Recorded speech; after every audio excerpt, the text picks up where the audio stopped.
Covid अभी गया भी नहीं था और एक नया इन्फेक्शन आ चुका है हमारे आसपास which is known as H3N2 virus and WHO ने इसके लिए एक अलर्ट भी इशू कर दिया है specially for Indians because already India में 2 डेथ इस वायरस के इन्फेक्शन से हो चुकी हैं। तो today I am here to tell you what this H3N2 virus is, इसके सिम्टम्स क्या हैं, how it is spreading, prevention कैसे कर सकते हैं एंड ट्रीटमेंट क्या पॉसिबल है और कौन एट रिस्क है इस वायरस को लेके एंड किसके लिए ज़्यादा फेटल नहीं होगा। We will be discussing all this in detail. तो H3N2 वायरस है क्या, सबसे पहले में हम इसके बारे में बात करेंगे।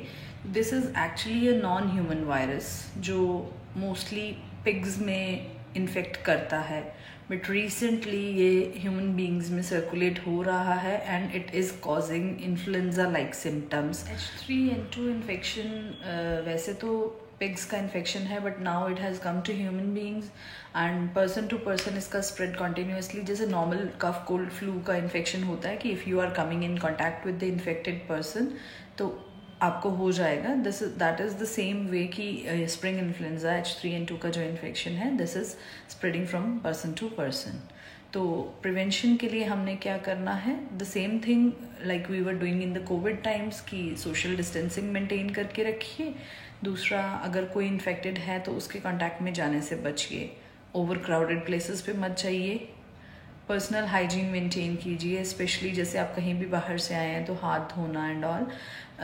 दो आई डोंट सजेस्ट कि आप लगातार मास्क पहन के रखिए या कुछ उतना रिक्वायर्ड नहीं है, but still personal hygiene maintain करना, डिस्टेंस मेंटेन करके रखना is definitely required for this. Next हम बात करते हैं H3N2 के सिम्टम्स के बारे में कि हमें पता कैसे चलेगा कि हमें H3N2 का इन्फेक्शन हुआ है, स्प्रिंग इन्फ्लुएंजा हुआ है। तो इसमें बहुत हाई ग्रेड फीवर आता है विद चिल एंड रिगर, यानी कि सर्दी लग के बुखार आएगा, बहुत ठंडी लगेगी, गला खराब होगा, खांसी होगी और खांसी स्पेशली आपको लोअर चेस्ट में इन्फेक्ट करेगी तो खांसी के साथ चेस्ट का पेन हो सकता है, सांस लेने में दिक्कत कुछ पेशेंट्स को हो सकती है और इसके एसोसिएटेड सिम्टम्स हैं जैसे नोजिया, वॉमिटिंग और डायरिया। आपका पेट अपसेट हो सकता है इसके साथ। तो अगर आपका सिर भारी है, ठंडी के साथ बुखार आ रहा है, चेस्ट इन्फेक्शन हो गया है और प्लस पेट भी अपसेट है तो चांसेस आर कि आप H3N2 वायरस से इन्फेक्ट हो चुके हैं and you need to consult your doctor for this. Indian Medical Association ने स्पेशली एक एडवाइजरी इशू किया है सभी इंडियंस के लिए कि आप अपने आप से एंटीबायोटिक्स खा के अपने केस को कॉम्प्लिकेट मत कीजिए, बिकॉज ये नॉर्मल फ्लू जैसा इन्फेक्शन नहीं है कि आप सेल्फ मेडिकेशन करेंगे और ठीक हो जाएगा। It is comparatively stronger infection और कॉम्प्लिकेशंस हो सकते हैं।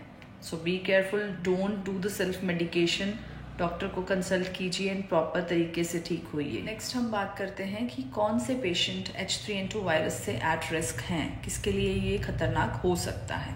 तो जिन पेशेंट्स में ऑलरेडी किसी भी तरह की कोमॉर्बिडिटीज़ हैं, जैसे कि आप हार्ट पेशेंट हैं, डायबिटिक हैं, हाइपरटेंसिव हैं, एस्थमेटिक हैं, आपको रेस्पिरेटरी एलर्जीज़ हैं किसी तरह की, या आप किसी तरह से इम्यूनो कॉम्प्रोमाइज्ड हैं तो यू आर एट रिस्क।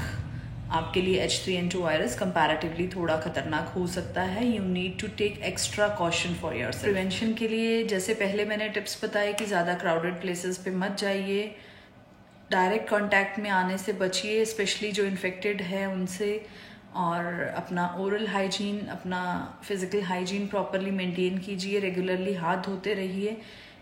तो इन प्रिकॉशंस से आप डेफिनेटली, और अगर आप एस्थमेटिक हैं तो आई वुड सजेस्ट कि अगर आप एयर प्योरीफायर यूज़ करते हैं तो that can also help you a bit कि आपको डिस्निया और रेस्पिरेटरी ट्रबल कम आएगी and you can save. Otherwise आप नॉर्मली स्टीम ले सकते हैं, नेबुलाइज करना also can help you to some extent in this. ये तो बात थी प्रिवेंशन की। अब अगर आप इन्फेक्ट हो गए हैं बाय चांस तो क्या करना है। सबसे पहले गार्गल्स करना शुरू कर दीजिए ताकि इन्फेक्शन आपकी बॉडी को ज़्यादा अफेक्ट ना करे। लिक्विड इनटेक अपना प्रॉपर रखिए, लिक्विड इनटेक कम होगा तो डिहाइड्रेशन भी हो सकता है। We have to save our cells from that. Diet proper लीजिए, लाइट फूड लीजिए, इजीली डाइजेस्टिबल फूड लीजिए, ज़्यादा हैवी मत खाइए, कुछ प्रोसेस्ड फूड मत खाइए, बाहर का खाना मत खाइए। And you have to consult your doctor. Self medication बिल्कुल मत कीजिए इस केस में। और in homoeopathy we have so many medicines, to name a few I will tell you, like arsenic is a very good medicine, Nux vomica is there, China is there, Bryonia we have, Oxalococchinum is there, and Bacillinum is also there, plus Verulinum also can be given in these patients, Stanum met is there, और I guess Entimart, Gelsemium, बहुत सारी medicines हैं जो आपके symptoms के हिसाब से a homeopath can better decide कि आपके केस में कौन सी homoeopathic medicine is required to treat you. तो अपने डॉक्टर को कंसल्ट कीजिए, मेडिसिन लेके जल्दी से ठीक हो जाइए। This is all for today. I wish you all a very good health, stay healthy, stay safe, and homoeopathy is always there to help you. Thank you.